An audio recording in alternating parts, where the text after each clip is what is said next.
Virgo, hi! Welcome to Mr. Queen PH. At ito ang inyong monthly reading for March 2026. So we will see anong energies coming to you. This is a general reading. Pwede kang makarelate, pwedeng hindi. Take what resonates. And also, I will not message you or follow you to offer services. So mag-ingat kayo sa mga fake accounts and scammers. Kung gusto niyo ng private reading, go to my website, mrqueenph.com. O kaya you can directly book for a reading sa link sa comment section or sa description. Okay, so let's begin. Virgo. Okay, oops. You don't, sabi dito, you don't need a sign. You need a nap. O, ayan. So, ngayong March, maaring mas may time kayo na makatulog.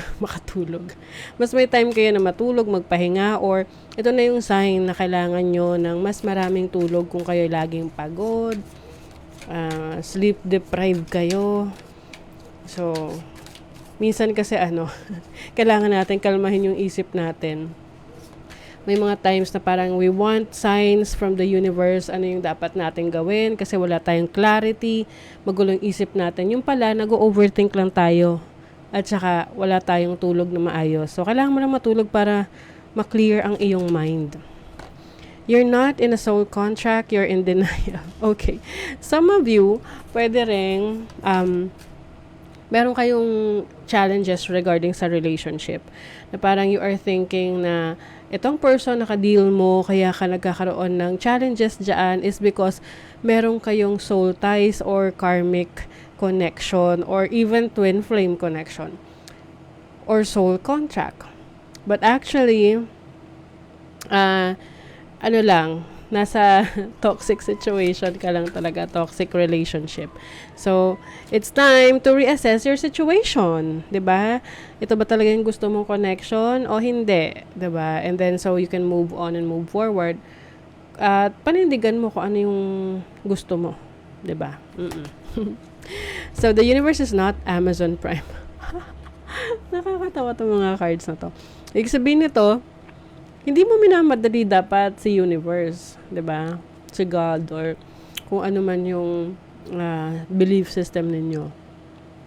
When you are manifesting something, you have to be patient and patiently waiting and at the same time doing the work, 'di ba? So, kung alam mo naman na ginagawa mo yung actions, ina-align mo yung sarili mo sa minamanifest mo, and if it's meant for you, then you will get it sa tamang panahon. Okay. So, let's see. What other messages or what other things coming in sa inyo, Virgo, ngayong March 2026 for Virgo. Perseverance. Ayan, ang ganda nito kasi ito yung determination mo sa buhay. So, mas magiging determinado ka ngayong March sa pag-abot ng mga pangarap mo or pag-build ng iyong mga dreams. Yeah, you will persevere. You will do the effort na kahit minsan parang feeling mo may mga challenges, may struggles, pero magpapatuloy ka pa rin. Diba? Ang ganda. May happy ending. Parang yung kanta ni Avril Lavigne. So much for my happy ending. Mga millennials dyan, ayan. So, meron kang mga nasimulan. Can be a project or even relationship or connections that will end happily. No? Kumbaga, parang meron kang achievement. Sense of achievement sa mga ine-effortan mo dahil nga nagpe-persevere ka. Let's see your overall energy for March. The King of Cups. So this is about being sensitive, no? Sensitive sa needs ng others, sensitive sa needs mo, and very compassionate. Some of you, parang energy rin to ng isang tao na na sacrificial. Yung parang willing to sacrifice yung sarili niya para sa ikabubuti ng iba. And this is also loving while protecting others. So, very, fatherly and motherly energy for you, Virgo. Now, your challenge is the Ten of Swords. So, I think ito yung ila-let go mo. Anything that is no longer serving you, anything that is stressing you with the Ten of Swords. Swords is about mga iniisip, no?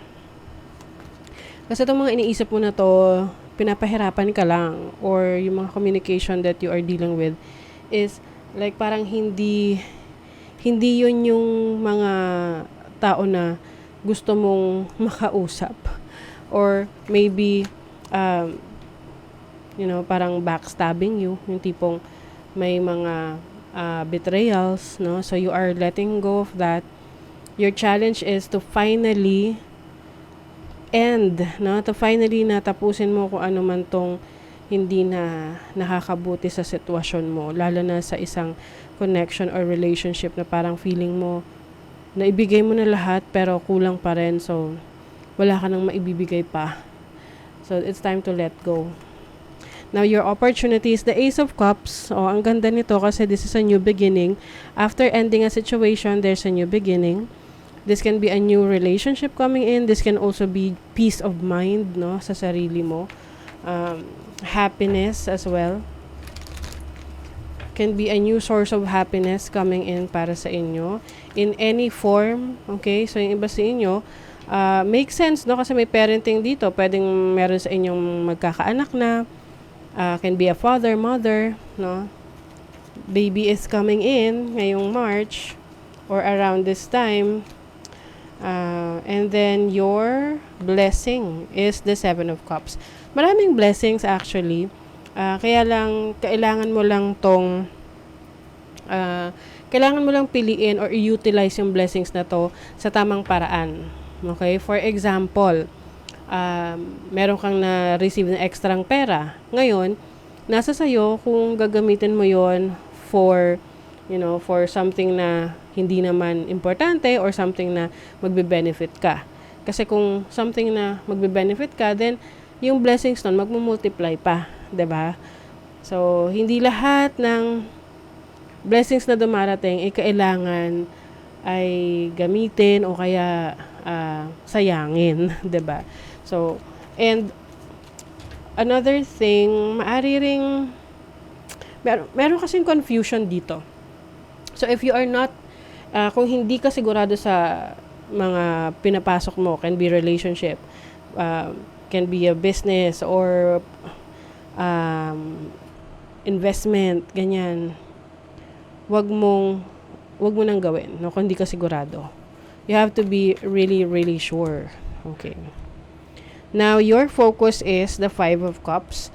So, this is about, yung losses kasi to eh. So, since this is your focus, aalamin mo or magkakaroon ka ng awareness sa mga bagay na nasayang mo in the past.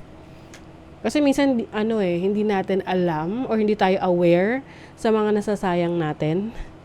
'Di ba? Na parang, na sana yon, something na mag-a-add value sa buhay natin, kaya lang nasayang natin. 'Di ba? This can be connections with others, pwede ring pera. Let's say, for example, meron kang subscription na hindi mo naman talaga ginagamit. So, nasasayang lang. So, I feel like you are going to focus on reassessing yung mga leaks, yung mga leakage, ganyan, yung mga parang nasasayang na energy sa'yo. Kasi anything is energy.